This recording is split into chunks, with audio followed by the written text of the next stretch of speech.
വീടിനകത്തൊക്കെയായിരുന്നു shoot. ഞാനൊരു ഇന്റർവ്യൂവിൽ പറഞ്ഞിട്ടുണ്ടായിരുന്നു, ബാവൊക്കെയാണ് ഞങ്ങളുടെ കൂട്ടത്തിൽ ഞങ്ങളുടെ ഏറ്റവും സീനിയർ ആയിട്ടുള്ള ഞങ്ങൾ ഏറ്റവും അങ്ങനെ ലുക്കിംഗ് അപ് ടു ഹിം. അപ്പോൾ ഒരു ദിവസം രാവിലെ ഞാൻ ഷൂട്ടിന് വരുന്ന സമയത്ത് അപ്പോഴത്തേക്ക് അവിടെ ഓൾറെഡി കേൾക്കുന്ന വാർത്ത എന്ന് പറഞ്ഞത് ബാവൊക്കെ വീടും കല്ലിൽ വഴിക്ക് വീടും മുറിവുണ്ട് അങ്ങനെയൊക്കെയാണ് വരുന്നത്. അപ്പോൾ ഞാൻ ലൊക്കേഷനിലേക്ക് പോകുന്ന വഴിക്ക് ചോദിക്കണം, എന്നിട്ട് എവിടെയാണ് ആശുപത്രി കൊണ്ടുപോയി കാണും, എവിടെയാണ് ഇല്ല ദേ നിൽക്കണമെന്ന് പറഞ്ഞിട്ട് ആ മുറിവും എല്ലാം വെച്ചുകൊണ്ട് പുള്ളി അപ്പോഴും അവിടെ നിന്ന് പുള്ളിയുടെ കൂടെയുള്ള ആളുകളും ഒക്കെ ഉണ്ട് അവിടെ വെള്ളച്ചാട്ടത്തിന്റെ കല്ലുകൾ പിടിച്ചിടുന്നു, അത് ഇതൊക്കെ ചെയ്തുകൊണ്ടിരിക്കുകയാണ്. അപ്പോൾ ആ സമയത്ത് നമുക്ക് നമ്മുടെ കൂട്ടത്തിൽ ഇതുപോലെ ഏറ്റവും പവർഫുൾ ആയിട്ട് നിൽക്കുന്ന ആൾക്കാർ വീക്കായി പോയി കഴിഞ്ഞാൽ ചിലപ്പോൾ അന്നത്തെ ഷൂട്ടിൽ തന്നെ നമുക്ക് ഭയങ്കര ബുദ്ധിമുട്ടായിരിക്കും നമ്മളത് ഷൂട്ട് ചെയ്ത് നിൽക്കാനായിട്ട്. അപ്പോൾ അതൊക്കെ തിരിച്ചറിഞ്ഞുകൊണ്ട് ബാവക്കയെ പോലെ മറ്റുള്ള എല്ലാ ഡിപ്പാർട്ട്മെന്റിലെയും ആളുകൾ അങ്ങനെ കല്ല് പോലെ നിന്നതിന്റെ ഫലമായിട്ടാണ് നമുക്ക് വളരെ എഫിഷ്യൻ്റ് ആയിട്ട് നമുക്ക് എപ്പോഴെങ്കിലും നമുക്കിത് വർക്ക് ചെയ്ത് എക്സോസ്റ്റഡ് ആയി പോയെന്നോ വേണ്ടായിരുന്നെന്നോ മതിയായെന്നോ തോന്നിയിട്ടില്ല. അതിന് കാരണം എല്ലാവരും ഒരു കൂട്ടമായിട്ട് നിന്ന് ഒരു കാര്യത്തിന് വേണ്ടി അധ്വാനിക്കുന്ന സമയത്ത് അങ്ങോട്ടും ഇങ്ങോട്ടും ഷെയർ ചെയ്യുന്ന ഒരു എനർജിയാണെന്നാണ് ഞാൻ വിശ്വസിക്കുന്നത്. അത് ഈ സിനിമയിൽ ആവോളം ഉണ്ടായിരുന്നു. അതുകൊണ്ട് തന്നെ നമ്മളങ്ങനെ ഭയങ്കര നമ്പർ ഓഫ് ഡേയ്സ് നമ്മൾ വിചാരിച്ചതിനേക്കാളും കൂടുതൽ ഷൂട്ട് ചെയ്യേണ്ടി വന്നിട്ടില്ല. എന്നാൽ നമ്മൾ വിചാരിച്ചതിനേക്കാളും വലിയ സെറ്റപ്പിലുള്ള ഷൂട്ടൊക്കെ ഈ സിനിമയ്ക്ക് പല സമയത്തും ആവശ്യമായിട്ട് വന്നിരുന്നു. അതും ഈ പറഞ്ഞ സമയത്ത് തന്നെ തുടങ്ങാനും പറഞ്ഞ സമയത്ത് തന്നെ തീരാനും ഇതിലുള്ള ഓരോ ഡിപ്പാർട്ട്മെന്റിലെ ഓരോ ജോലി ചെയ്ത ഓരോരുത്തരും അതുപോലെ ആത്മാർത്ഥമായിട്ട് പ്രവർത്തിച്ചിട്ടുണ്ട് എന്നുള്ളതിന് ഈ ഒരു സമയം ശരിക്കും പറഞ്ഞാൽ അവരോട് എല്ലാവരോടും നന്ദി പറയാനും കൂടെ വിനിയോഗിക്കുന്നു. Thank you so much. ചോദ്യം മുഴുവൻ കേട്ടില്ല കേട്ടോ. ഓൾറെഡി പല സ്ഥലത്തും പറഞ്ഞാണ് നമ്മളിതൊരു പെർട്ടിക്കുലർ ഇൻസിഡൻസിനെ പിക്ക് ചെയ്ത് ഡോക്യുമെന്ററി ചെയ്യുന്നതല്ല ഇത്. ഒരു സംവിധായകൻ എന്ന നിലയ്ക്ക് നമ്മുടെ സ്വാതന്ത്ര്യം ഉപയോഗപ്പെടുത്തിക്കൊണ്ട് നമ്മൾക്ക് മുന്നിലുള്ള രാഷ്ട്രീയ വിഷയങ്ങളിൽ നിന്ന് ഒരുപാട് ഇൻസിഡൻസിനെ പിക്ക് ചെയ്തിട്ട് നമ്മളെടുത്ത ഒരു സിനിമാറ്റിക് ലിബർട്ടിയാണ് ഈ സിനിമ. എന്നാൽ നിങ്ങൾക്ക് ഇതിൻ്റെ ഉള്ളിൽ കൃത്യമായിട്ടുള്ള അടയാളപ്പെടുത്തലുകൾ കാണാൻ പറ്റും. അത്തരം സൂചനകൾ ഈ സിനിമയിലുണ്ട്. നീതിപൂർണമായ സമീപനമാണ് അത്. മുത്തങ്ങ സമരമായിക്കോട്ടെ, ചെങ്കര സമരമായിക്കോട്ടെ, അങ്ങനെ കോയമ്പുട്ടി മുതലുള്ള സകല സമരങ്ങളോടും ഐക്യപ്പെടുന്ന തരത്തിൽ അല്ലെങ്കിൽ അതിലെ കണ്ടന്റുകളെ പൂർണ്ണമായും തന്നെയാണ് നമ്മൾ സമീപിച്ചിരിക്കുന്നത്. അതിൽ ഇന്നൊരു പെർട്ടിക്കുലർ ഇൻസിഡന്റ് എന്നുള്ളത് നിങ്ങൾ ആ സിനിമ കണ്ടതിന് ശേഷം നിങ്ങളുടെ വിലയിരുത്തലിൽ ഇട്ടിരിക്കുകയാണ് എന്നതാണ് ഈ സമയത്ത് പറയാനുള്ളത്. എന്തുകൊണ്ടാണ് മുത്തങ്ങ തന്നെയാണ് പറഞ്ഞുകൊണ്ടിരിക്കുന്നത്. 2003 സംഭവിച്ച മുത്തങ്ങ ഇൻസിഡന്റും കൂടെ ഉൾപ്പെടുത്തിക്കൊണ്ടാണ് നമ്മൾ ഈ സിനിമ ചെയ്തിരിക്കുന്നത്. അത് മുത്തങ്ങ സമരത്തെ തന്നെ മുൻനിർത്തിക്കൊണ്ട് അല്ലെങ്കിൽ ആ സംഭവത്തെ ഡോക്യുമെന്ററി ചെയ്യുക എന്നുള്ളതല്ല നമ്മുടെ ഉദ്ദേശം.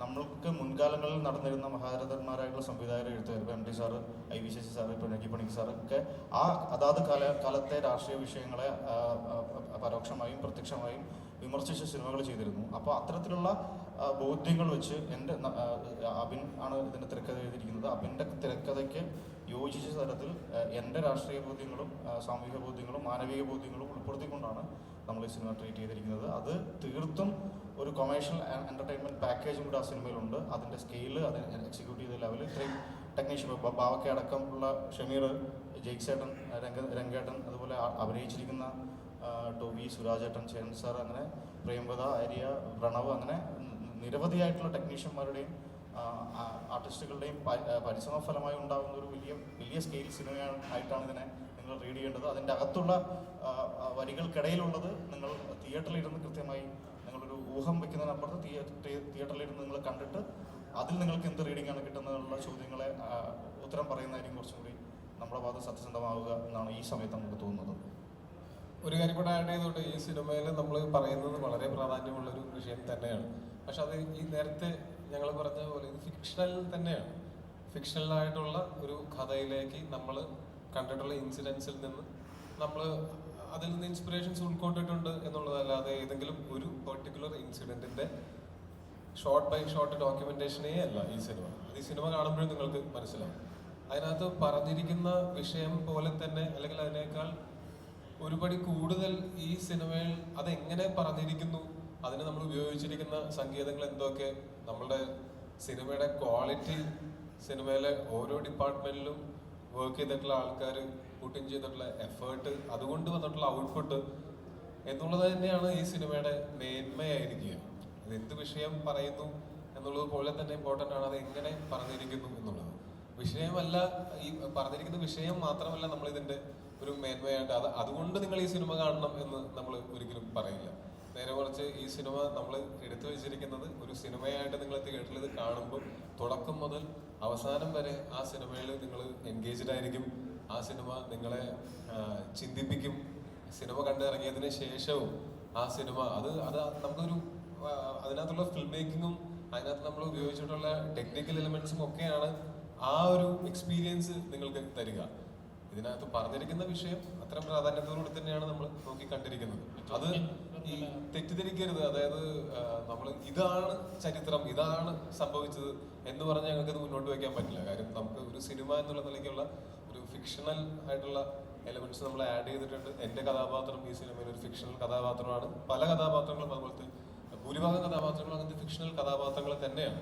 അതിന് നമുക്ക് ഈ സിനിമയായിട്ട് കാണുന്ന സമയത്ത് അതിന്റെ രസചരട് പൊട്ടിപ്പോവാതിരിക്കാൻ വേണ്ടിയിട്ട് ആ ആവശ്യത്തിന് സിനിമാറ്റിക് ലിബർട്ടി ഇതിനകത്ത് എടുത്തിട്ടുണ്ട്. ചോദിക്കാൻ വേറെ കാരണം നരിവേട്ട എന്ന ഫോണ്ട് തന്നെ നോക്കുമ്പോൾ ആ പോസ്റ്റർ കാണുമ്പോൾ പെട്ടെന്ന് നമുക്ക് മൈൻഡ് വരുന്ന ആ ഒരൊറ്റ ഇതാണ്. ഞങ്ങളിത് എവിടെയും പറഞ്ഞിട്ടില്ലല്ലോ. നിങ്ങൾ തന്നെ ഊഹിച്ചെടുക്കുകയാണെങ്കിൽ അപ്പൊ നിങ്ങൾ പടം കാണാൻ വേണ്ടി വെയിറ്റ് ചെയ്യും. നിങ്ങൾ ഉറപ്പിച്ചിട്ട് ചോദിക്കും. തീർച്ചയായും ഞങ്ങളത് ഇത് ആ ഇൻസിഡന്റ് തന്നെയാണ് എന്ന് ഞങ്ങൾ പറയുകയാണെങ്കിൽ അതിനോട് നീതി പുലർത്തിയോ എന്നുള്ള ചോദ്യം നിങ്ങൾക്ക് ചോദിക്കാം. പക്ഷെ അതേസമയം ഞാൻ തിരിച്ച് അങ്ങോട്ട് പറയുന്നത് ഇതൊരു ഫിക്ഷണൽ കഥയാണ്. നമ്മൾ കാണുന്ന സിനിമകളെല്ലാം, നമ്മൾ കാണുന്ന ഫാന്റസി സിനിമകൾ ഒഴിച്ചു ബാക്കി എല്ലാ സിനിമകളും എന്തിൽ നിന്നുമൊക്കെ റിയൽ ലൈഫ് ഇൻസിഡന്റിൽ നിന്ന് ഇൻസ്പയർഡ് ആയിട്ട് അതിൽ കുറച്ച് ഫിക്ഷനും കൂടെ ആഡ് ചെയ്തിട്ടാണല്ലോ നമ്മളിവിടെ എല്ലാ സിനിമകളും ഉണ്ടാവുന്നത്. അപ്പൊ അതുപോലൊരു സിനിമയായിട്ട് മാത്രം ഇതിനെ കാണുകയും ഈ സിനിമയിൽ പറയുന്ന വിഷയം നിങ്ങൾ വിട്ടേക്കൂ. ഈ സിനിമ നിങ്ങൾക്ക് തരുന്ന അനുഭവം എന്താണ് എന്നുള്ളത് മാത്രമായിരിക്കണം ഈ സിനിമയുടെ മേന്മ. അനുരാജ്, ഇപ്പോൾ നേരത്തെ നമുക്ക് മുൻപേ യാത്ര ചെയ്ത സിനിമകളിൽ പോലും ഒരു ഇൻസിഡന്റിനെ തന്നെ അല്ല പോർട്രേറ്റ് ചെയ്യാറ്. പല ആ എഴുത്തുകാരൻ്റെ, ആ സംവിധായകൻ്റെ, അയാളുടെ കാഴ്ച നേരത്തെ പറഞ്ഞതുപോലെ അയാൾക്കുള്ളിലുള്ള രാഷ്ട്രീയ ബോധ്യങ്ങളും സാമൂഹിക ബോധ്യങ്ങളും ചിലപ്പോൾ അടയാളപ്പെടുത്താറുണ്ട്. ഇപ്പോൾ നിരവധി സിനിമകൾ തന്നെ എടുത്തു നോക്കിയാൽ നമുക്ക് എക്സാമ്പിൾ അത് കുറേ നീണ്ട നേരെയുണ്ട്, പറയാൻ പറ്റില്ല. ഇപ്പം നിങ്ങൾ ഈ പെർട്ടിക്കുലർ ഇൻസിഡന്റ് പറഞ്ഞു, അത് നമ്മൾ ശരിക്കും പറഞ്ഞാൽ അത് അടയാളപ്പെടുത്തൽ തന്നെയാണ്. അത് ഏത് തരത്തിലാണെന്ന് വെച്ചാൽ പോലീസ് ഹൈറാർക്കിയിൽ നമ്മൾ കാണുന്ന അത് മാത്രമായിരിക്കണമെന്നില്ല, മറ്റു ചില വിഷ്വലും കൂടി ചിലപ്പോൾ ഉൾപ്പെടുത്തേണ്ടി വരും. അതുപോലെ തന്നെ മറ്റ് റീഡിങ്ങുകൾ കൂടി സിനിമയിലുണ്ട് എന്നാണ് പറയുന്നത്. ഞാൻ പറഞ്ഞത് തുടക്കത്തിൽ അതാണ് പറഞ്ഞത്, ഈ സിനിമ നിങ്ങൾക്ക് പൂർണ്ണമായും എൻജോയ് ചെയ്യാൻ പറ്റുന്ന സംഘർഷങ്ങളുള്ള, കോൺഫ്ലിക്റ്റുകളുള്ള, ഇമോഷണൽ കണക്ഷനുള്ള കൃത്യമായി നമ്മൾ അടയാളപ്പെടുത്തിയിട്ടുള്ള സിനിമയാണ്. ആ കോൺഫിഡൻസിലാണ് നമ്മളിവിടെ വന്നിരിക്കുന്നത്, നിങ്ങളെ പ്രസ് മീറ്റിൽ എന്നുള്ള ആൾക്ക് വന്നിരിക്കുന്നത്. പിന്നെ എന്നെ സംബന്ധിച്ചിട്ട് ആസ് എ ഫിലിം മേക്കർ, ഞാൻ ഇഷ്ക് എന്നുള്ള സിനിമ കഴിഞ്ഞിട്ട് ഞാൻ 6 വർഷത്തിന് ശേഷം ചെയ്യുന്ന സിനിമയാണ്. ടൊവി എൻ്റെ സുഹൃത്താണ്. എന്നെ സംബന്ധിച്ച് ടൊവി പോസ്റ്റ് പ്രൊഡക്ഷൻ സ്റ്റേജ് കഴിഞ്ഞ് പ്രിവ്യൂ കഴിഞ്ഞിട്ട് നമ്മൾ വന്നിരിക്കുന്നത്. ആ ടൊവിയുടെ one of the best performance ആണ് സിനിമയിൽ. അതെനിക്ക് അഹങ്കാരത്തോടു കൂടി തന്നെ പറയാൻ പറ്റും. എന്നെ വിസ്മയിപ്പിച്ച ചില മുഹൂർത്തങ്ങൾ, എന്നെ കരയിപ്പിച്ച, എന്നെ ഇമോഷണലി ടച്ച് ചെയ്ത ഒരുപാട് മുഹൂർത്തങ്ങൾ ഈ സിനിമയിലുണ്ട്. ടൊവിയുടെ കരിയറിൽ തന്നെ അടയാളപ്പെടുത്താൻ പറ്റുന്ന ഒരു സിനിമയായി ഇത് മാറും എന്നത് പൂർണ്ണ വിശ്വാസത്തോടുകൂടി ഞാൻ പറയാണ്. ഇപ്പൊ പിന്നെ അതിനകത്ത് എന്താ വെച്ചാൽ സത്യമായിട്ടും ഇത് അങ്ങനെയുള്ള കുറെ റിയൽ ഇൻസിഡൻസിനെ സിനിമയാക്കാൻ വേണ്ടിയിട്ട് എടുത്തിട്ടുള്ള സിനിമയല്ല. ഇത് ഈ സിനിമയ്ക്ക് കഥയും കഥാപാത്രമാണ് ആദ്യം ഉണ്ടായത്. പിന്നെയാണ് അതിന്റെ കഥ രൂപപ്പെട്ട് വരുന്ന സമയത്ത് ഇങ്ങനെയുള്ള പല റിയൽ ലൈഫ് ഇൻസിഡൻസിൽ നിന്നും ഇൻസ്പിറേഷൻസ് ഉൾക്കൊണ്ട് നമ്മൾ അത് ഈ കഥയിൽ ഉൾപ്പെടുത്തിയിട്ടുണ്ട് എന്നുള്ളതല്ലാതെ ഇത് പറയുക എന്നുള്ള ഒരു ഉദ്ദേശത്തോടു കൂടിയിട്ട് എടുത്ത അങ്ങനത്തെ ഒരു സിനിമയല്ല. ഇപ്പോൾ നാളെ നമുക്കൊരു പോലീസ് ക്യാമ്പിലൊരു പ്രോഗ്രാം ഉണ്ട്. ഇത് രാഷ്ട്രീയക്കാരും പോലീസ് ഉദ്യോഗസ്ഥരും ഡോക്ടർമാരും എഞ്ചിനീയർമാരും ഇതല്ലാതെ കൂലിപ്പണിക്കാരും ഒക്കെ വില്ലന്മാരും നായകന്മാരും സഹകഥാപാത്രങ്ങളുമായിട്ടുള്ള എത്രയോ സിനിമകൾ നമ്മൾ കണ്ടിരിക്കുന്നു. അപ്പൊ അതിനെ നമ്മള് ഇത് ഇന്ന ആളാണ് എന്ന് പറഞ്ഞ് നമ്മൾ പോയിന്റ് ഔട്ട് ചെയ്യുമ്പോഴാണ് അതിനകത്തൊരു ന്യായമില്ലായ്മ അല്ലെങ്കിൽ ഒരു നീതിയില്ലായ്മ സംഭവിക്കുന്നത്. പക്ഷെ നമ്മളിത് പറയുന്നത് ഏതോ ഒരു ഫിക്ഷണൽ ഒരു പോലീസുകാരൻ, അതിനിപ്പോ പോലീസുകാരിലാണെങ്കിലും സിനിമയിലുള്ളവരിലാണെങ്കിലും അതല്ലെങ്കിൽ നാട്ടിലുള്ള മറ്റു ജോലികൾ ചെയ്യുന്ന ആൾക്കാരിലാണെങ്കിലും ഇവരിലൊക്കെ നല്ലതും ചീത്തയുമായിട്ടുള്ള ആൾക്കാരും ഉണ്ടാകാം. അത് ഏതെങ്കിലും ഒരു ജോലി ചെയ്യുന്ന എല്ലാവരും നല്ലവർ, ഏതെങ്കിലും ഒരു ജോലി ചെയ്യുന്ന എല്ലാവരും മോശപ്പെട്ടവർ എന്ന് നമുക്ക് പറയാൻ പറ്റുമോ? ജോലിയല്ല ഇതിന്റെ അടിസ്ഥാനം. ഇവര് സമൂഹത്തിൽ പെരുമാറുന്നതും ഇവരുടെ ഒരു സമൂഹത്തിനെ പറ്റിയിട്ടും രാഷ്ട്രീയത്തിനെ പറ്റിയിട്ടുള്ള ഒരു ബോധ്യം, ഇതൊക്കെയാണ് ഇവര് സഹജീവികളോടുള്ള ഇവരുടെ സ്നേഹം, അല്ലെങ്കിൽ ഇവർ ചെയ്യുന്ന എന്തെങ്കിലും കാര്യങ്ങൾ മറ്റുള്ളവരെ എങ്ങനെ എഫക്ട് ചെയ്യുന്നു, ഇതെല്ലാം വെച്ചിട്ടാണ് ഒരു മനുഷ്യൻ നല്ല മനുഷ്യനാണോ ചീത്ത മനുഷ്യനാണോ എന്നുള്ളത് നമ്മൾ തീരുമാനിക്കുകയും അതുപോലും ആപേക്ഷികമായിരിക്കും. ഇപ്പോൾ എനിക്ക് നല്ല ആളെന്ന് തോന്നുന്ന ഒരാൾ ചിലപ്പോൾ സുമേഷിന് ഒരു മോശം ആളായിട്ട് തോന്നുമായിരിക്കാം. കാര്യം ഇയാൾ എന്നോട് പെരുമാറുന്നതിൽ നിന്ന് വ്യത്യസ്തമായിട്ടായിരിക്കും അയാൾ സുമേഷിനോട് പെരുമാറുന്നത്. അപ്പൊ അതിന്റെ അർത്ഥം വ്യക്തികളെക്കാളും അവരുടെ സാഹചര്യങ്ങളാണ് ഒരാളെ നല്ല കാര്യങ്ങളും മോശം കാര്യങ്ങളൊക്കെ ചെയ്യിക്കുന്നതെന്ന് പലപ്പോഴും തോന്നിയിട്ടുണ്ട്. ഒരു മൊമെന്റിൽ ഉണ്ടാവുന്ന അവരുടെ ഒരു റിയാക്ഷൻ ആയിരിക്കാം ചിലപ്പോൾ അത് മറ്റുള്ളവർക്ക് അത് നല്ലതായിട്ട് ഫീൽ ചെയ്യാനൊക്കെ തോന്നാവുന്നത്. അത് കാരണം കൊണ്ട് അങ്ങനെ ഏതെങ്കിലും ഒരു പെർട്ടിക്കുലർ സെറ്റ് ഓഫ് ആൾക്കാരെ, ഏതെങ്കിലും ജോലി ചെയ്യുന്ന ഒരാൾക്കാരെ പുകഴ്ത്തുക എന്നോ ഇകഴ്ത്തുക എന്നുള്ളൊരു ഉദ്ദേശം ഈ സിനിമയ്ക്ക് തീർച്ചയായിട്ടില്ല. അതുകൊണ്ട് തന്നെ ഞങ്ങൾക്ക് ഈ സിനിമ ചെയ്യുന്ന സമയത്ത് അങ്ങനെ ഒരു ടെൻഷൻ ഉണ്ടാവേണ്ട കാര്യം ഉണ്ടായിരുന്നില്ല. ഇതിന്റെ ഒരു ഇതിവൃത്തം അറിയാൻ വേണ്ടിയിട്ട് ഇതിനോട് കൂട്ടിച്ചേർത്ത് പറയുമ്പോൾ ഹിറ്റ്ലറെ കുറിച്ച് ഒരു സിനിമ ചെയ്യാൻ നമ്മുടെ രാജ്യത്ത് സ്വാതന്ത്ര്യമുണ്ട്. ഹിറ്റ്ലർ നല്ലവനാണോ മോശമാണോ എന്ന് തീരുമാനിക്കേണ്ടത് ആ ചെയ്യുന്ന ആളുടെ മാനസിക വ്യാപാരത്തിനനുസരിച്ചും അയാളുടെ ബോധ്യങ്ങൾക്കനുസരിച്ചുമായിരിക്കും. അപ്പം നമ്മൾ ഒരാളെയും വെറുപ്പിക്കാതെ ഒരു സിനിമ ചെയ്യണമെന്ന് വിചാരിക്കാം.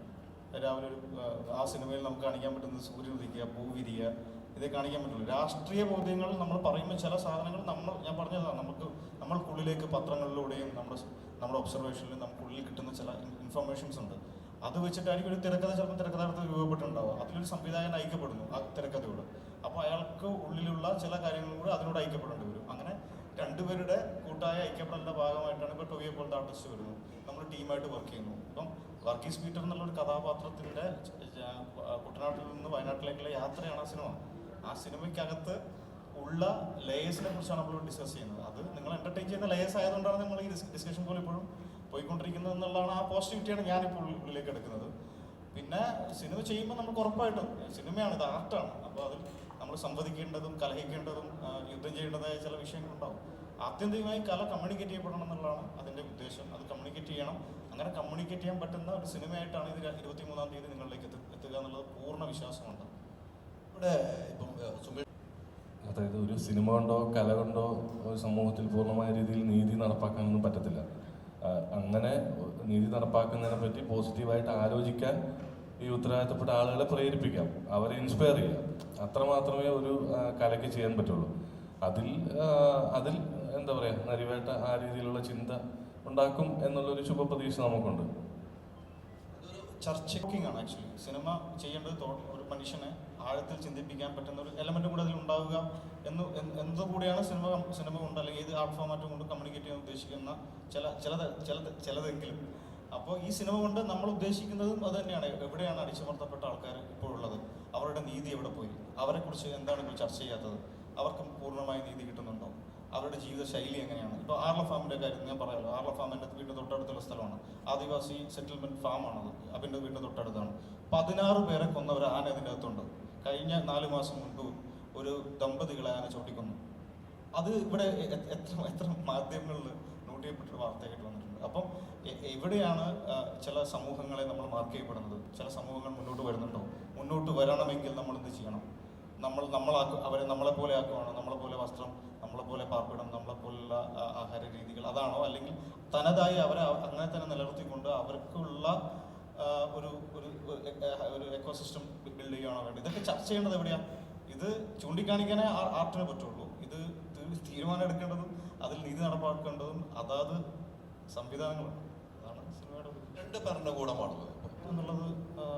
സിനിമകൾ കമ്മ്യൂണിക്കേറ്റ് ചെയ്യുന്നത് പോലെ തന്നെ ഏറ്റവും പ്രധാനം എന്ന് പറഞ്ഞു കഴിഞ്ഞാൽ നമ്മൾ ഈ സിനിമയിൽ പറയുന്ന കാര്യങ്ങൾ കാണുകയും മനസ്സിലാക്കുകയും അതിനെപ്പറ്റി കൂടുതൽ ചിന്തിക്കുകയും സംസാരിക്കുകയും ഒക്കെ ചെയ്യേണ്ടത് സാധാരണക്കാരായിട്ടുള്ള ജനങ്ങളാണ്. കാര്യം സാധാരണക്കാരായിട്ടുള്ള ജനങ്ങളാണ് ഈ പറയുന്ന ഗവൺമെൻറ്റിനെ ഉണ്ടാക്കുന്നതും എല്ലാത്തിൻ്റെയും. അങ്ങനെ ഒരു ഭയങ്കരമായിട്ടുള്ള പവർ സാധാരണക്കാരായിട്ടുള്ള ജനങ്ങളുടെ കയ്യിലാണുള്ളത്. അപ്പോൾ നമ്മൾ മറ്റുള്ളവർക്ക് സംഭവിക്കുന്നത് എനിക്ക് സംഭവിക്കുന്നത് വരെയും അതിനെ ബാധിക്കാത്ത കാര്യമാണ്.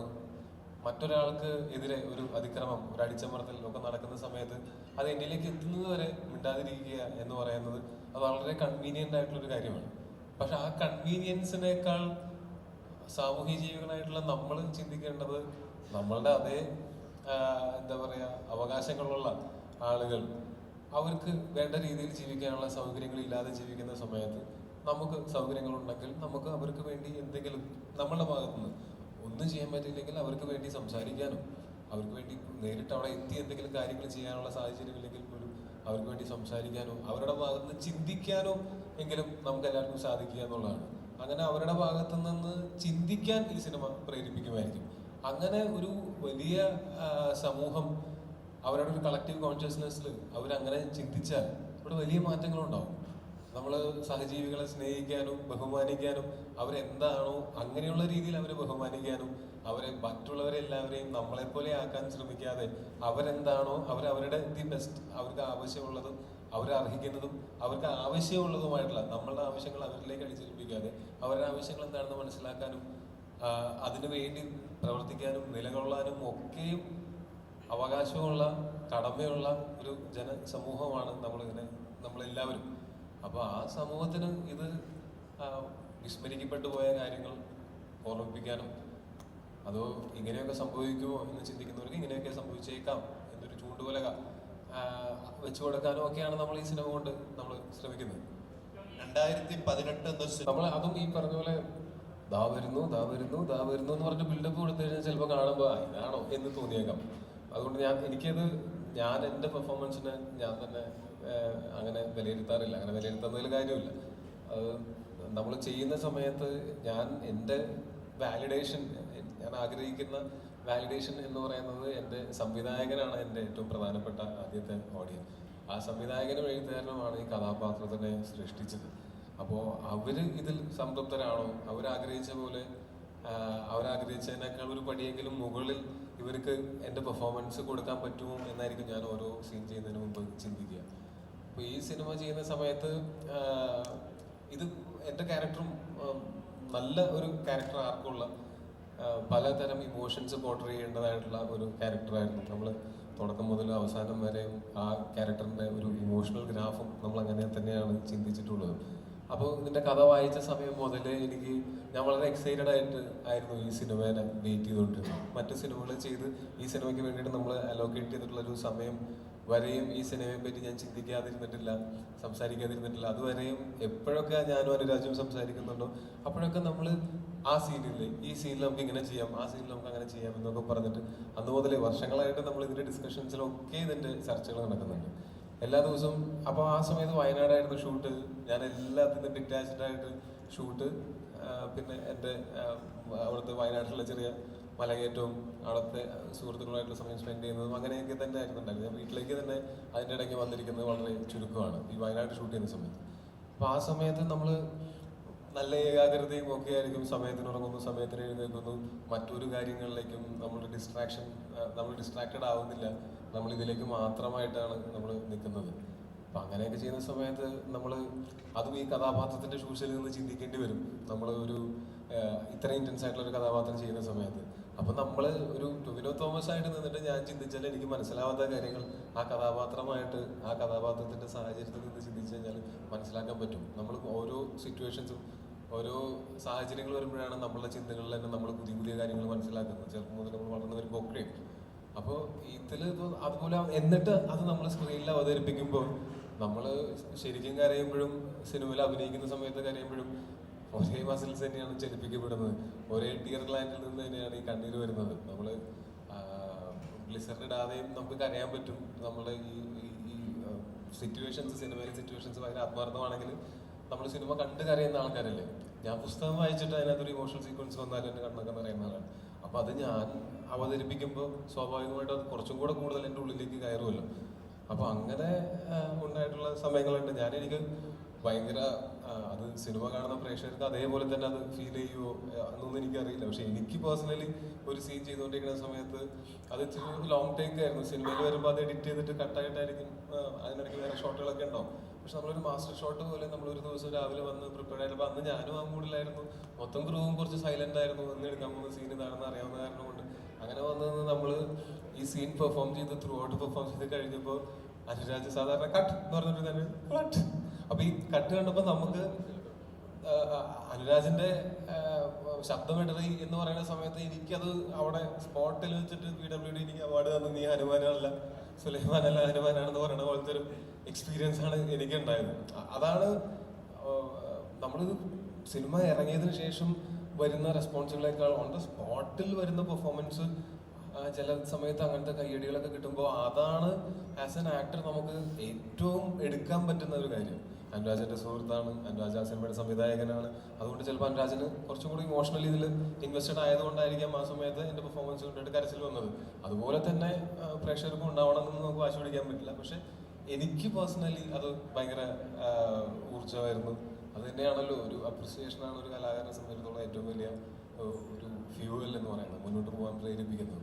അത് അങ്ങനെയുള്ള കുറേ എക്സ്പീരിയൻസസ് ഈ സിനിമയിലുണ്ടായിരുന്നു. ഓരോ സീനുകളും ഞാൻ വളരെ എക്സൈറ്റഡ് ആയിട്ട് തന്നെ, പ്രിപ്പയർഡ് ആയിട്ട് തന്നെ ചെയ്യാനായിട്ട്, അതിനുള്ള എന്താ പറയുക, ഞാനങ്ങനെ വീട്ടിൽ നിന്ന് എഴുതിക്കൊണ്ട് വന്നിട്ട് പ്രിപ്പയർ ചെയ്യുന്നത് അങ്ങനെയല്ലല്ലോ. ഇവരെനിക്ക് അതിനുള്ള അത്രയും ഇൻപുട്സ് തന്നിട്ടുണ്ടായിരുന്നു. ഇവർ തന്ന ആ സ്ക്രിപ്റ്റിൽ, ആ ടെക്സ്റ്റിലുണ്ടായിരുന്നു ഏതൊക്കെ രീതിയിൽ ചെയ്യാം എന്നുള്ളത്. അതിനുശേഷം ഞങ്ങളുടെ ഡിസ്കഷൻസിൽ ഞങ്ങൾ ഈ ക്യാരക്ടറെ ഡിസൈൻ ചെയ്ത് വെച്ചിട്ട്, ഞാൻ ഈ ക്യാരക്ടർ ഈ സിറ്റുവേഷനിൽ ഇങ്ങനെയായിരിക്കും പെരുമാറുന്നതെന്ന് മനസ്സിൽ ചെറിയൊരു ധാരണ ഉണ്ടാവും. പിന്നെ അവിടെ ചെന്ന് നിന്നിട്ട് എല്ലാവരും നമ്മളൊരു ടീമായിട്ട് വർക്ക് ചെയ്യുന്ന സമയത്ത് മറ്റേ പല ഇൻഹിബിഷൻസും മറന്ന് നമുക്ക് പെർഫോം ചെയ്യാൻ പറ്റും. അതൊക്കെ ഈ സിനിമയിൽ ഭയങ്കരമായിട്ട് ഉണ്ടായിരുന്നു. അനുരാഗ്, ഇപ്പം അങ്ങനെ ഇന്നൊരാളെന്നില്ല. നമ്മൾ കേരളത്തിൽ കണ്ട് വന്നിരുന്ന സമര നായികമാരും അങ്ങനെ ഒത്തിരി പേര്, ഇന്നൊരാളും മാത്രമായിട്ട് ഞാൻ റെഫറൻസ് എടുത്തില്ല. അപ്പോൾ നമ്മൾ അങ്ങനെ കുറച്ചധികം പേര് നമ്മൾ റെഫറൻസ് ആയിട്ട് എടുത്തിട്ടുണ്ട്. കാരണം ഇത്രയും സ്ട്രോങ് ആയിട്ടുള്ള ഒരു ലേഡിയാണ് സമരത്തിനെ നയിക്കുന്ന, ആ ട്രൈബിൻ്റെ മുന്നിൽ നിന്ന് അവരെല്ലാവരും ഒരുമിച്ച് നിർത്തി നയിക്കുന്ന ഒരു സ്ട്രോങ് ലേഡിയുടെ ക്യാരക്ടറാണ്. അതിന് വേണ്ടിയിട്ടുള്ള റെഫറൻസുകൾ നമ്മൾ എടുത്തിരുന്നു. ഇപ്പോൾ ന്യൂസിൽ നിന്നാണെങ്കിലും യൂട്യൂബ് ചാനൽസുകളിൽ നിന്നാണെങ്കിലും. പിന്നെ കൂടുതലും ഭാഷയിലാണ് ഈ ക്യാരക്ടറിന് വേണ്ടിയിട്ട്. നമ്മൾ ആദ്യം രാവുള ഭാഷയാണ് പ്ലാൻ ചെയ്തത്. അതിനുശേഷം നമ്മുടെ കൂടെ അഭിനയിച്ചവർ എല്ലാവരും പണിയ ഭാഷ സംസാരിക്കും. അപ്പം നമ്മൾ പണിയ ഭാഷ, ആ സ്ലാങ് ഭാഷ എന്ന് പറയാൻ പറ്റുമെന്ന് അറിയില്ല, കാരണം മലയാളം തന്നെയാണ് അതിന് പറയുന്നത്. നമ്മൾ ശ്രദ്ധിച്ചു കഴിഞ്ഞാൽ നമുക്ക് മനസ്സിലാവും. അപ്പോൾ അതിന് വേണ്ടിയിട്ട് അവരിൽ തന്നെ നമുക്ക് പ്രസാദ് എന്ന് പറയുന്ന ചേട്ടൻ നമ്മുടെ കൂടെ അഭിനയിക്കുകയും ചെയ്തിട്ടുണ്ട്. ഇപ്പോൾ ഡബിങ് ടൈമിലാണെങ്കിലും നമുക്ക് ഓരോ ആ സ്ലാങ് കറക്റ്റ് ചെയ്യാനൊക്കെ പുള്ളി കൂടെ നിന്ന് എഫേർട്ട്, അവരും എൻ്റെ ഒപ്പം തന്നെ പണിയെടുത്തിട്ടുണ്ട്. അങ്ങനെ ഒത്തിരി പേരുടെ എഫേർട്ട് ഞാൻ ഒറ്റയ്ക്ക് എടുത്ത് ബുക്ക് ചെയ്തല്ലോ, കാരണം എനിക്ക് അത്രയും സപ്പോർട്ട്. ഇപ്പം അനുരാജും അഭിനയം മാത്രമല്ല, അതുപോലെ തന്നെ നമ്മുടെ AD ടീം ആണെങ്കിൽ പോലും ചില സമയത്ത് നമുക്ക് ഇവരോട് ചോദിക്കുമ്പോൾ ഇവർ ചിലപ്പോൾ ദൂരെയൊക്കെ ആയിരിക്കും ഇരിക്കുന്നത്. അപ്പം നമ്മുടെ കൂടെയുള്ള ഈ മൂവിയുടെ AD ടീംസ് ആണെങ്കിലും ഓടിയാണ് എന്താ വേണ്ടതെന്ന് വെച്ച് കഴിഞ്ഞാൽ അത് പറഞ്ഞു തരാനും പിടിക്കാനും ഒക്കെ അവരും ഒത്തിരി എഫേർട്ട് ഉണ്ട്. കുറച്ചും പറയുന്നത് ഇന്നും അങ്ങനെയൊക്കെ തന്നെ അല്ലായിരുന്നോ? പിന്നെ നമുക്ക് ചെയ്യാനുള്ള സിനിമകൾ, നമ്മൾ ആഗ്രഹിക്കുന്ന പോലെ സിനിമകൾ ചെയ്യുക എന്നുള്ളതല്ലാതെ ഇങ്ങനെ വരും വരായികളെ കുറിച്ച് നമ്മൾ അമിതമായിട്ട് ചിന്തിച്ചു കഴിഞ്ഞാലും നമ്മൾ ചെയ്യാൻ ആഗ്രഹിച്ച കാര്യങ്ങൾ ചെയ്യാൻ പറ്റാതായിപ്പോൾ. അപ്പോൾ ഞാനിങ്ങനെ അങ്ങനെ അധികം ഓവർ തിങ്ക് ചെയ്യാറില്ല. സിനിമയിൽ വരുമ്പോൾ ഞാൻ സിനിമയിൽ വന്നിട്ട് രക്ഷപ്പെട്ടില്ലെങ്കിലോ എന്ന് ഞാൻ എല്ലാ ദിവസവും ആലോചിച്ചുകൊണ്ടിരുന്നാൽ ഞാൻ ഒരിക്കലും രക്ഷപ്പെടില്ല. കലാകാരന് ഒരു സ്വാതന്ത്ര്യം ഉണ്ടെന്ന് വിശ്വസിക്കുന്നുണ്ട് എപ്പോഴും. പിന്നെ കലയ്ക്ക് അത്രയും ഇൻഫ്ലുവൻസ് ഉണ്ടെങ്കിൽ സ്വാതന്ത്ര്യത്തിനേക്കാൾ ഉപരി അതൊരു കടമയല്ലേ. ഏറ്റവും കൂടുതൽ ആളുകളെ ഇൻഫ്ലുവൻസ് ചെയ്യുന്ന ഒരു കലാരൂപമാണ് സിനിമ. ആ എല്ലാ സിനിമയും സാരോപദേശ കഥയായിരിക്കണമെന്നോ അല്ലെങ്കിൽ ഒരു മെസ്സേജ് അതിന് വേണമെന്നോ ഒന്നും നിർബന്ധമില്ല. പക്ഷെ നമ്മളൊരു മെസ്സേജ് കൊടുക്കുന്നുണ്ടെങ്കിൽ അത് മാന്യമായിട്ടുള്ള ന്യായമായിട്ടുള്ളൊരു മെസ്സേജ് ആയിരിക്കണം. ചുരുങ്ങിയ പക്ഷം നമുക്കെങ്കിലും അത് ശരിയെന്ന് തോന്നണം എന്നുള്ളത് ശരി തന്നെയാണ്. പക്ഷെ അങ്ങനെ ഇതങ്ങനെ പറഞ്ഞല്ലോ, ഇതങ്ങനെ ഒരു സാരോപദേശം അങ്ങനത്തെ സിനിമയോ അല്ല. ഈ സിനിമയിൽ നമ്മൾ പറയുന്നതിൽ കഥാപാത്രത്തിന്റെ മാനസിക സംഘർഷങ്ങളും ഇയാൾ കാണുന്ന കാഴ്ചകളും അത് ഇയാളിൽ വരുന്ന മാറ്റങ്ങളും ഒക്കെ വെച്ച് നല്ലൊരു സിനിമയ്ക്കുള്ള സ്കോപ്പ് അതിനകത്ത് ഓൾറെഡി ഉണ്ട്. അപ്പോൾ ആ സിനിമ കാണാനാണ് നിങ്ങളെ തിയേറ്ററിലേക്ക് ക്ഷണിക്കുന്നത്. ബാക്കിയെല്ലാം നിങ്ങളുടെ അസംഷൻസ് ആണ്. നിങ്ങൾക്ക് അതിൽ നിന്ന് എന്ത് മനസ്സിലായി എന്നുള്ളത്. ഒരു സിനിമ കണ്ടിട്ട് രണ്ടർത്ഥത്തിൽ ആ സിനിമ മനസ്സിലാക്കിയിട്ടുള്ള ആൾക്കാരൊക്കെ ഉണ്ടാവും. അല്ലെങ്കിൽ കാണുന്നവരുടെ മാനസികാവസ്ഥ അനുസരിച്ച് അവർക്ക് പലതരത്തിൽ ഈ സിനിമേനെ അവരുടെ ഉൾക്കൊള്ളാനുള്ള കഴിവനുസരിച്ചിരിക്കും അത്.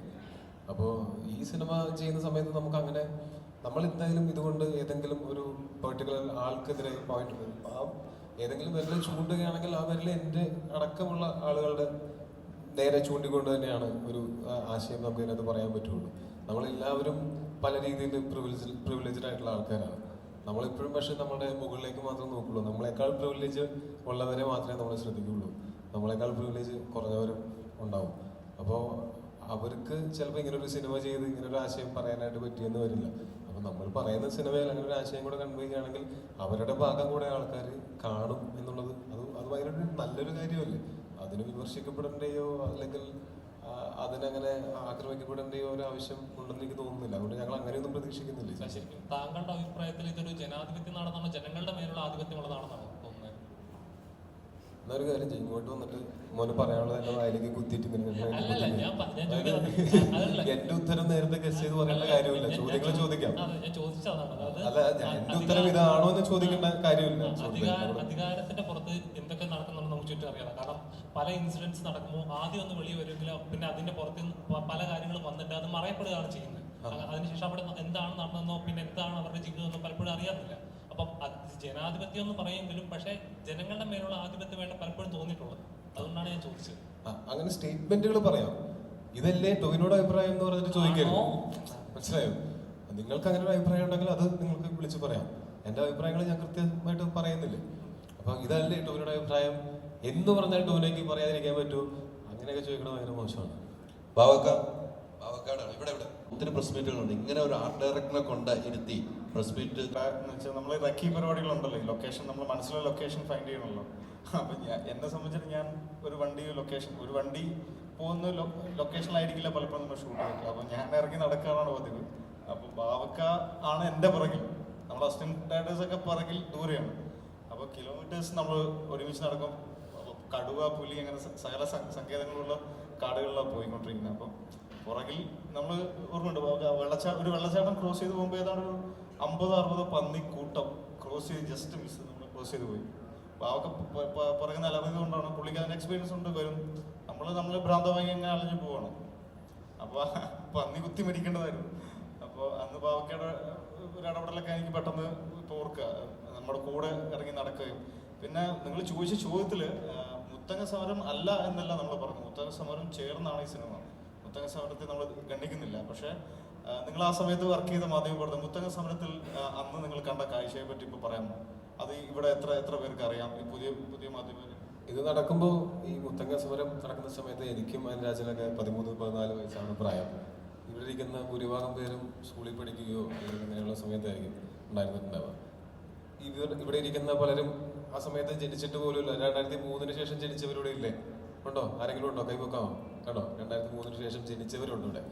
അപ്പോൾ അവിടെ അന്ന് കൃത്യമായിട്ട് ആ സമയത്ത് ഉണ്ടായിരുന്ന ഒരാളിൽ നിന്ന് എന്താണ് അവിടെ സംഭവിച്ചത് നമ്മൾ ഇപ്പോഴും വിശ്വസിക്കുന്ന, നമ്മൾ ഇപ്പോൾ വാർത്തയിലും പത്രത്തിലും കണ്ടതിനപ്പുറത്ത് അതിനകത്ത് അവിടെ എന്തെങ്കിലും നടന്നിട്ടുണ്ടോ എന്നുള്ളതൊക്കെ അറിയേണ്ടത്. ഇപ്പോൾ ഹൈദർഖാനെ പോലെ അവിടെ ആ സമയത്ത് പ്രസന്റ് ആയിട്ടുള്ള, തീർച്ചയായിട്ടും ഞങ്ങൾക്ക് എല്ലാവർക്കും ആഗ്രഹമുണ്ട് അങ്ങനെ എക്സ്പീരിയൻസ് എന്തെങ്കിലും അറിയണം. ഇപ്പം ഞങ്ങൾ ഇതിനെ പറ്റിയിട്ട് പറയുന്നതിനേക്കാൾ, ഞങ്ങൾക്ക് അറിയുന്നതിനേക്കാൾ കൂടുതൽ അറിയാവുന്ന ആൾക്കാരിൽ നിന്ന് തീർച്ചയായിട്ടും കേൾക്കാൻ ഞങ്ങൾക്ക് ആഗ്രഹമുണ്ട്. എന്തെങ്കിലും ആ സമയത്ത് തോന്നിയിട്ടുള്ള എന്തെങ്കിലും കാര്യങ്ങളോ കണ്ട കാര്യങ്ങളോ വല്ലതും പറയാമോ? അല്ല, അവിടെ നമ്മൾ ഇത് കഴിഞ്ഞിട്ടാണല്ലോ നമ്മൾ ചെല്ലുന്നത്. നമ്മൾ ആദ്യം ചെല്ലുന്നല്ലോ. ആദ്യം പറയുമ്പോഴാണെങ്കിൽ ഞാൻ നേരത്തെ പറഞ്ഞ പോലെ നമ്മളതിനെ ഒരു മെസ്സേജ് കൊടുക്കാൻ വേണ്ടി ഒരു സിനിമ ചെയ്യുകയോ അല്ലെങ്കിൽ ചെയ്യുന്ന എല്ലാ സിനിമകളിലും അങ്ങനെ ഒരു മെസ്സേജ് ഉണ്ടാവണം എന്ന് വാശി പിടിക്കാനോ പറ്റില്ല. ഇതൊരു ആർട്ട് ഫോമാണ്. ആർട്ടിസ്റ്റ് എങ്ങനെയാണ് അതിനെ കൺസീവ് ചെയ്തിട്ടുള്ളതെന്ന് വെച്ചിട്ട് അതിനകത്ത് ഇപ്പോൾ അതിൻ്റെ സാരോപദേശം കൂടിയേ തീരൂ എന്ന് പറഞ്ഞിട്ട് നമുക്ക് അതിനകത്ത് ഒരിക്കലും കുത്തിക്കയറ്റാൻ പറ്റില്ല. അയച്ചു കിട്ടിയാൽ അത് കുഴച്ചിരിക്കും. ചില സിനിമകൾ എൻ്റർടൈൻമെൻറ്റ് മാത്രമായിരിക്കും അതിൻ്റെ പേർപ്പസ്. അതിനകത്ത് നമുക്ക് അതിൽ നിന്ന് ഉൾക്കാഴ്ചകൾ ഉണ്ടാവുന്നതൊക്കെ ഉണ്ടാവാം, ഇൻഫ്ലുവൻഷ്യൽ ആയിട്ടൊരു മീഡിയം ആയതുകൊണ്ട്. പക്ഷേ ഈ സിനിമയിൽ നമ്മൾ കഥ പറയാനായിട്ട് നമ്മൾ തിരഞ്ഞെടുത്തിരിക്കുന്ന വിഷയം ഇതിൽ ഉൾക്കൊണ്ടിട്ടുള്ളത് കാരണം കൊണ്ട് അത് പരമാവധി നീതിപൂർണമായിട്ട് പറയണം എന്ന് ഞങ്ങളെല്ലാവരും ആഗ്രഹിച്ചിട്ടുമുണ്ട്. അതിനുവേണ്ടി തന്നെയാണ് ആത്മാർത്ഥമായിട്ട് ശ്രമിച്ചിട്ടുള്ളത്. അത് സിനിമ കാണുമ്പോൾ കുറച്ചും കൂടെ നിങ്ങളിലൊക്കെ കൂടുതൽ ഏറ്റവും കൂടുതൽ സിനിമ കണ്ടിരിക്കുന്ന എഡിറ്ററായിരിക്കും അല്ല? ഈ സിനിമ ഫുൾ ഫുട്ടേജ് കണ്ടിരിക്കുന്ന ഇദ്ദേഹമായിരിക്കും. ഞാനിത് എഡിറ്റ് ചെയ്ത് കഴിഞ്ഞ് എല്ലാം തീർന്നതിന് ശേഷമാണ് അനുരാജ് കാണാൻ വരുന്നത് സിനിമ. അപ്പോൾ ഇതിൽ ലാസ്റ്റ് ഒരു ടെയിൽ എൻഡിൽ വരുന്ന കുറച്ച് ഭാഗങ്ങൾ ഞാൻ എഡിറ്റിൽ കുറച്ച് ഷഫിൾ ചെയ്തിട്ടുണ്ടായിരുന്നു. അപ്പോൾ ഞാൻ അതുപോലെ തന്നെ 1-2 സീൻസ് ഇങ്ങനെ മാറിയിട്ടുണ്ട്. ഞാൻ ഇത് എഡിറ്റ് ചെയ്ത് കഴിഞ്ഞ് അനുരാജ് കാണാൻ മുകളിലേക്ക് പോയി. ഞാൻ ഇരുന്നില്ല. അപ്പോൾ ഞാൻ എൻ്റെ മനസ്സിലിങ്ങനെ കണ്ടിട്ട് വന്ന് തറക്കി തിരിച്ചു മാറ്റാം. അപ്പോൾ ഞാൻ എന്തെങ്കിലും പറയാം എന്ന് വിചാരിച്ച് ഞാൻ അടിയിലിരിക്കുന്നു. അതേപോലെ തന്നെ ഇവനും അവനെന്തെങ്കിലും മാറ്റിയിട്ടുണ്ടായിരിക്കും, ഞാനത് തിരിച്ചു മാറ്റും എന്ന് വിചാരിച്ച് ഇവനും പോകുന്നു. അങ്ങനെ ഇവൻ പടം കണ്ട് തിരിച്ചിറങ്ങി വന്നിട്ട് ഒന്നും സംസാരിക്കാതെ കുറച്ച് നേരം അവിടെ ഇരുന്നു. അപ്പോൾ ഞാൻ വിചാരിച്ച് പണി പാളി. കുറച്ച് നേരം കഴിഞ്ഞ് പിന്നെ കണ്ണൊക്കെ നിറഞ്ഞു. സോ അതായിരുന്നു ഈ പടം. ഇപ്പോൾ എൻ്റെ അസിസ്റ്റൻ്റ് ഉണ്ടായിരുന്ന ആ സമയത്ത് അവൻ്റെ ഒരു റിയാക്ഷൻ അതായിരുന്നു. ഞങ്ങൾ ഒരുപാട് പേര് പടം കണ്ട ആൾക്കാരുടെയൊക്കെ ഒരു പോയിന്റ് ഉണ്ട് ഇതിൽ. ആ ഏരിയയൊക്കെ എത്തുമ്പോൾ ആൾക്കാർക്കും എല്ലാവർക്കും ഭയങ്കരമായിട്ട് ടച്ച് ചെയ്യുന്നുണ്ട്. എനിക്കും അങ്ങനെ തന്നെയായിരുന്നു ഞാൻ വർക്ക് ചെയ്യുന്ന സമയത്ത്. ഇത് നമ്മൾ 23-ാം തീയതി റിലീസ് ചെയ്യുന്ന ദിവസം തീരുമാനിക്കുന്ന കാര്യമല്ലല്ലോ ഈ സിനിമ. നമ്മളിപ്പോൾ കഴിഞ്ഞ ഞാൻ പറഞ്ഞ 4 വർഷമായി ഈ സിനിമ തിരക്കഥയാവുന്ന കാലം മുതൽ ഇങ്ങോട്ടുള്ള യാത്രയിൽ ടൊവിയുണ്ട്, ഇതിലെ മോസ്റ്റ് ഓഫ് ടെക്നീഷ്യൻസും ഉണ്ട്, ഇതിൻ്റെ കൂടെ തന്നെ ഉണ്ട്. അപ്പം ഷമീർ ശരിക്കും ഈ സിനിമയുടെ പ്രൊഡക്ഷൻ്റെ ഭാഗമായിട്ട് ഉണ്ടായിരുന്ന ആളാണ്, മറ്റ് ചില സാങ്കേതിക കാരണങ്ങളാൽ മാറിയതാണ്. അപ്പോൾ ഒരാളെ അപകടപ്പെടുത്താൻ വേണ്ടിയിട്ട് നമ്മൾ സിനിമ ചെയ്യുന്നതിന് അതിന് വാലിഡിറ്റി ഇല്ല ആക്ച്വലി. ഇപ്പം നിങ്ങളുടെ ചിന്തയിൽ ഓടുന്ന തരത്തിലുള്ള പ്രശ്നങ്ങൾ അഭിമുഖീകരിക്കാൻ നമുക്ക് പറ്റില്ല. പക്ഷേ നമ്മൾക്ക് ഈ സിനിമ കൊണ്ട് ഏത് ഓഡിയൻസിലേക്ക് ഇതിനെ എത്തിക്കാൻ പറ്റും, അവരെ എൻ്റർടൈൻ ചെയ്യാൻ പറ്റുന്ന എന്ത് എലമെൻറ്റ്സ് ഈ സിനിമയിൽ ആഡ് ചെയ്യാൻ പറ്റും എന്നത് മാത്രമേ നമുക്ക് ആലോചിക്കുന്നത്. സിനിമ ഒരു പ്രൊഡ്യൂസർ, ഇപ്പം ഇന്ത്യൻ സിനിമ കമ്പനി എന്നുള്ള പുതിയൊരു സിനിമ കമ്പനിയുടെ ഭാഗമായിട്ടാണ് സിനിമ മുന്നോട്ട് വരുന്നത്. ഷിയാസ് ടിപ്പു എന്ന് പറഞ്ഞ രണ്ട് പേരാണ് പ്രൊഡ്യൂസ് ചെയ്യുന്നത്. അപ്പം ആത്യന്തികമായി ഇതൊരു കമ്മോഡിറ്റിയാണ്, ഒരു വിൽപ്പന ചരക്കാണ്. അപ്പോൾ അതിന് വിറ്റ് പോകണം, അതിന് അവർക്ക് പൈസ തിരിച്ചു കിട്ടണം എന്നതൊക്കെയാണ് നമ്മുടെ മനസ്സിൽ ആദ്യം ഓടുക. പിന്നെ വിവാദങ്ങളുമായിട്ട് ബന്ധപ്പെട്ടുള്ള ചർച്ചകൾ, ഇപ്പോൾ ഏത് സിനിമയായിട്ടും ഞാൻ നേരത്തെ പറഞ്ഞ പോലെ പൂ വിരിയുന്നതും ചന്ദ്രൻ അസ്തമിക്കുന്നതും സൂര്യൻ ഉദിക്കുന്നതും മാത്രം നമുക്ക് കാണിച്ചാൽ പോരല്ലോ. അത് ആർജവത്തോടു കൂടി അതിനെ ടേക്ക് ചെയ്യാൻ പറ്റുന്ന തരത്തിലുള്ള ടെക്നീഷ്യനും ആർട്ടിസ്റ്റുമാണ് നമ്മളെല്ലാവരും എന്ന് അവർക്കെല്ലാം തന്നെ സ്വയം ബോധ്യമുള്ള ആർട്ടിസ്റ്റാണ്. നിങ്ങൾക്കും ബോധ്യമുള്ളതാണ് ടൊവിയുമായിട്ട് ബന്ധപ്പെട്ട് നിങ്ങൾ തന്നെ ചർച്ച ചെയ്ത വിഷയം. അപ്പോൾ അതിൽ ഞാൻ മാത്രമല്ല എല്ലാവർക്കും ഉത്തരവാദിത്തമുണ്ട്. എസ്പെഷ്യലി നിങ്ങളത് പറഞ്ഞ പോലെ സംവിധായകൻ നമുക്ക് എനിക്ക് കൂടുതൽ ഉത്തരവാദിത്തമുണ്ട്. ഞാൻ അതിനെ ആ രീതിയിൽ തന്നെ എടുക്കുന്നു. ഈ ചർച്ചകൾക്കെല്ലാം അപ്പുറത്ത് ഈ സിനിമ ചർച്ചകൾക്കെല്ലാം അപ്പുറത്ത് വൈകുന്നേരം വീട്ടിലേക്ക് അരി, പഞ്ചസാര, മണ്ണെണ്ണ ഒക്കെ മേടിച്ചോണ്ടിരാൻ പറയാനാണെങ്കിൽ സംവിധായകന്റെ ഭാര്യയാണ്, മാധ്യമപ്രവർത്തകയാണ് ചോദ്യം ചോദിക്കാൻ പോകുന്നത്. ഈ സിനിമ ഒന്ന് റിലീസായി കഴിഞ്ഞിട്ട് വീട്ടിലേക്ക് വിട്ടോളാം, അതുവരെ കുറച്ച് ദിവസം മിസ് ചെയ്യും. അതെ, അതെന്തായാലും വിടണം. എന്നാലും ഇപ്പോഴൊക്കെ വളരെ ചുരുക്കം മാത്രമേ കാണാറുള്ളൂ. ഈ ചർച്ചകൾക്കപ്പുറത്ത്, റെഫറൻസിനപ്പുറത്ത് ഈ സിനിമ തിയേറ്ററിൽ വരുമ്പോൾ ഒരു തിയേറ്റർ വാച്ച് സാധാരണ ജനങ്ങളോട് നിങ്ങൾ ആവശ്യപ്പെടുമ്പോൾ എന്തൊക്കെ ഘടകങ്ങളാണ് നിങ്ങൾ മുന്നോട്ട് വെക്കുക? എനിക്കുള്ള ഒരു 3 കാര്യങ്ങളിൽ ഒന്ന് ഇതൊരു ടൊവി ചിത്രം എന്നുള്ളതാണ്. എന്താണ് നിങ്ങൾ വളരെ സിമ്പിളായി മുന്നോട്ട് വെക്കുന്ന മറ്റ് 2 കാര്യങ്ങൾ? അല്ല, ഇതിൽ ആദ്യം തന്നെ നമുക്കെല്ലാം അറിയുന്നത് പോലെ തന്നെ ഇതൊരു ടൊവിനോ സിനിമയാണ്. ടൊവിനെയാണ് നമ്മൾ ആദ്യം മുന്നോട്ട് വയ്ക്കുന്ന ഇത്. പിന്നെ നേരത്തെ പറഞ്ഞാൽ നമ്മളൊരു നല്ലൊരു ചോക്ലേറ്റിൻ്റെ കവർ, പിന്നെ അകത്ത് നല്ല ചോക്ലേറ്റ് ആണെങ്കിൽ പുറത്ത് നന്നായിട്ട് കവർ ചെയ്താൽ മാത്രമേ ഇത് മാർക്കറ്റ് ചെയ്യപ്പെട്ടുള്ളൂ. അപ്പം ഇതിൽ ഞാൻ ഈ പറഞ്ഞ 14-15 വർഷമായി ഞാൻ കുറച്ച് സിനിമകൾ അസോസിയേറ്റ് ചെയ്തും എങ്ങനെ നല്ല സിനിമ ചെയ്യാം, എങ്ങനെ മോശം സിനിമ ചെയ്യാം എന്നുള്ള ലേണിംഗ് എൻ്റെ ഉള്ളിലുണ്ട് എന്ന് വിശ്വസിക്കുന്നു.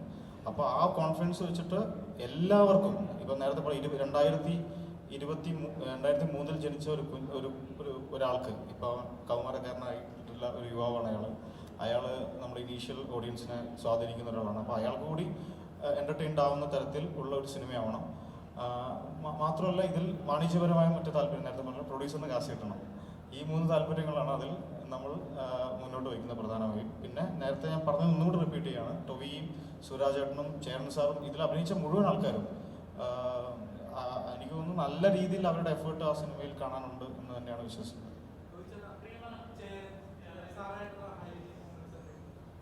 സോറി, എന്ത് മൊമെന്റ്സ്? Highly moments. ഒരു സീൻ ഞങ്ങൾക്കൊരു മലയാളം മുകളിലായിരുന്നു, അത് ഭയങ്കര ഹൈ മൊമെന്റ് ആയിരുന്നു. അല്ല, അങ്ങനെയല്ല, പുള്ളി നമുക്ക് ഭയങ്കര ഇഷ്ടമുള്ളൊരു ആളാണ്. പുള്ളിയുടെ സിനിമകൾ ഞാനും നിങ്ങളും ഒക്കെ കണ്ടിട്ടുള്ളതാണ്. ഇപ്പോൾ ഓട്ടോഗ്രാഫ് മുതലാണ് പുള്ളീനെ നമ്മൾ കൂടുതലായിട്ട് അറിയാൻ തുടങ്ങിയത്. അതിനുശേഷം ഞാൻ തമിഴ്നാട്ടിൽ പഠിച്ച കാരണം കൊണ്ട് ഞാൻ പുള്ളിയുടെ കുറേ സിനിമകൾ, പുള്ളി സംവിധാനം ചെയ്തിട്ടുള്ള സിനിമകളും പുള്ളി അഭിനയിച്ച സിനിമകളൊക്കെ ഞാൻ കണ്ടതിന് മുമ്പ് ഒരു 2022-23 സമയത്തൊക്കെ ഞങ്ങൾ നടത്തിയിട്ടുണ്ട്.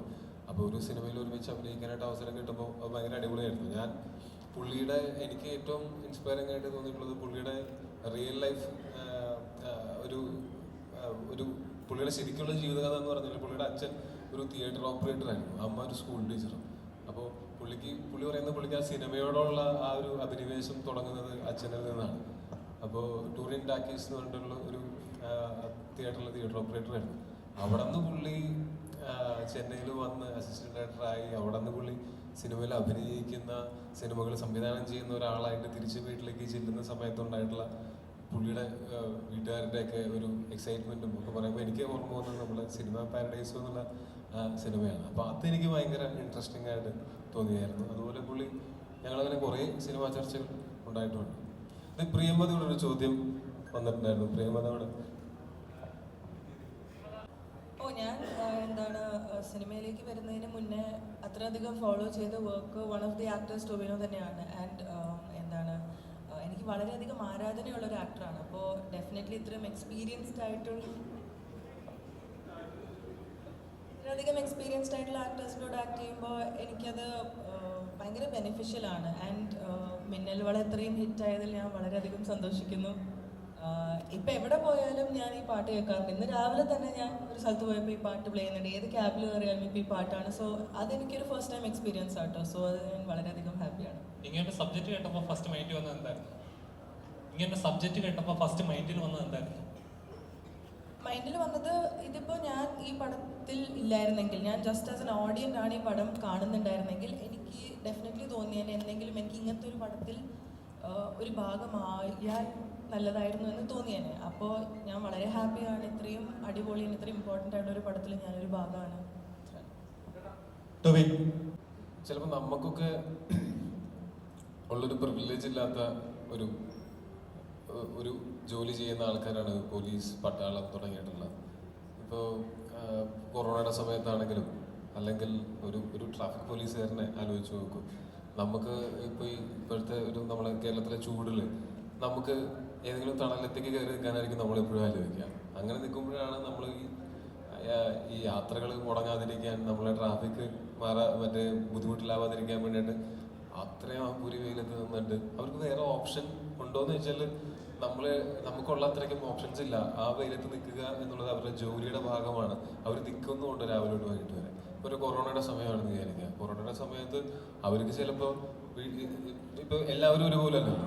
ഇപ്പോൾ കൊറോണ വരുമെന്ന് പേടിച്ചിട്ട് വീട്ടിലിരുന്ന് കുറേ ആൾക്കാരില്ലേ, അങ്ങനെ പേടിച്ച പോലീസുകാരും ഉണ്ടായിരിക്കില്ലേ. പക്ഷെ അവർക്ക് അങ്ങനെ ഒരു ഓപ്ഷൻ ഇല്ല. അവർ അന്ന് പുറത്ത് നിന്ന് നിരന്തരമായിട്ട് ഇങ്ങനെ കാര്യങ്ങൾ ചെയ്തുകൊണ്ടിരുന്നതുകൊണ്ടാണ് നമുക്ക് സുരക്ഷിതരായിട്ട് നമ്മൾ അകത്തിരിക്കുമ്പോൾ പോലും ഇവിടുത്തെ സിസ്റ്റം മൊത്തം റണ്ണായത്.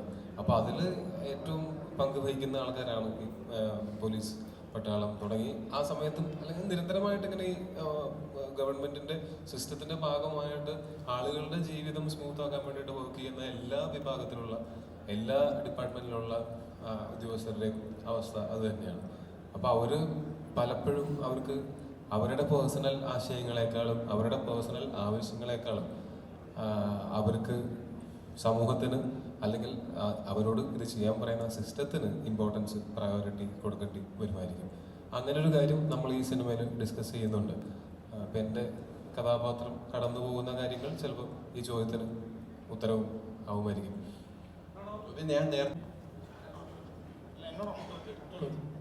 അല്ല, അത് ഞാനും അനുരാജും തമ്മിൽ 2014 7th ചെയ്യുന്ന സമയം മുതലുള്ള സൗഹൃദമുണ്ട്.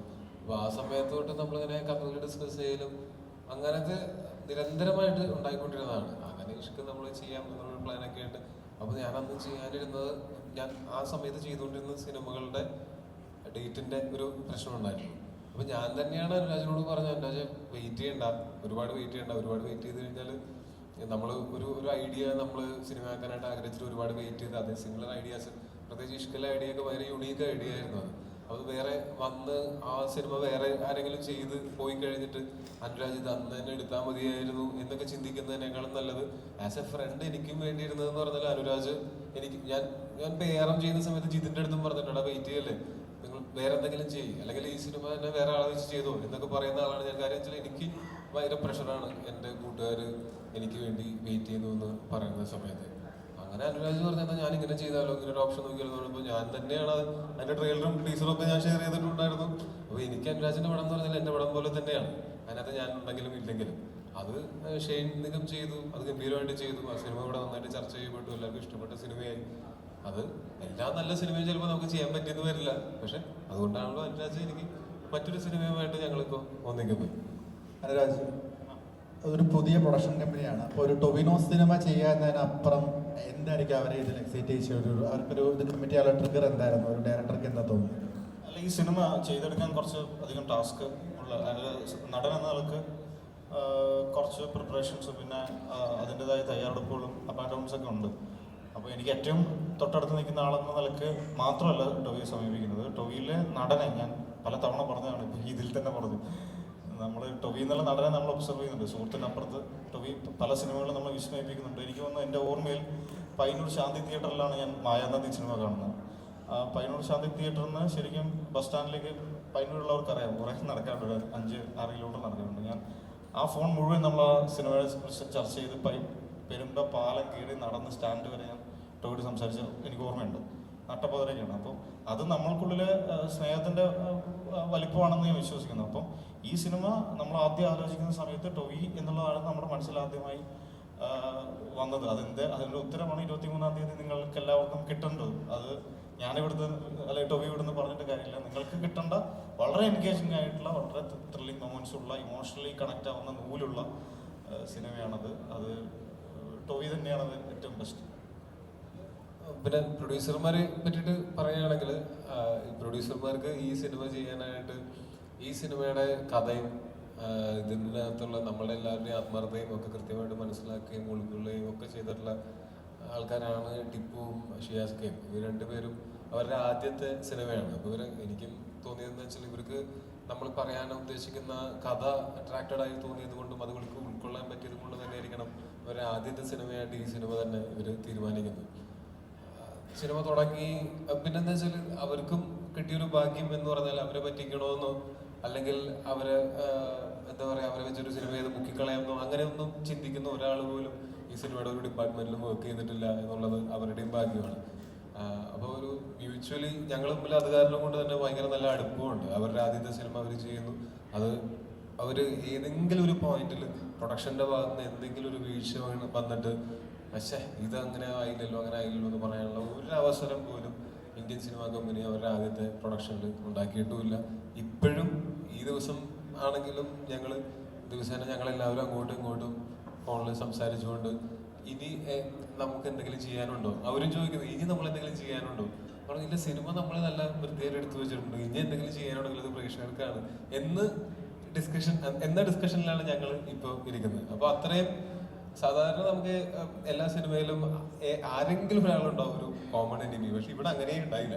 എല്ലാവരും തമ്മിൽ ഭയങ്കര സൗഹൃദമായിരുന്നു. എപ്പോഴും ഈ പ്രൊഡ്യൂസറും ഡയറക്ടറും തമ്മിലുണ്ടാവുന്ന കോൺഫ്ലിക്റ്റുകളാണെങ്കിൽ പോലും ഇവരൊരേ നാട്ടുകാരാണ്. പ്രൊഡ്യൂസർ ടിപ്പും അനുരാജും ഒരേ നാട്ടുകാരാണ്. ഇവരങ്ങോട്ടും ഇങ്ങോട്ടും എടാപോടാ ബന്ധത്തിൽ നിന്നുകൊണ്ട് ഒരാൾ പ്രൊഡ്യൂസറും ഒരാൾ ഡയറക്ടറാവുന്ന സമയത്ത് ടിപ്പുവിൻ്റെ ₹1 പോലും അനാവശ്യമായിട്ട് ചിലവാകരുത് എന്ന് അനുരാജ് ചിന്തിക്കുമ്പോൾ അനുരാജ് ആഗ്രഹിച്ചതിനേക്കാൾ ഒരു പടി പോലും താഴെ പോകരുത് സിനിമ എന്ന് ടിപ്പുവും മനസ്സിലാക്കി അങ്ങനെ ചിന്തിക്കുമ്പോൾ ഉണ്ടാവുന്ന അങ്ങനത്തെ ഒരു ഭയങ്കര സ്മൂത്ത് ആയിട്ടുള്ള ഒരു അന്തരീക്ഷം ഈ സിനിമയിൽ ത്രൂ ഔട്ട് ഉണ്ടായിരുന്നു.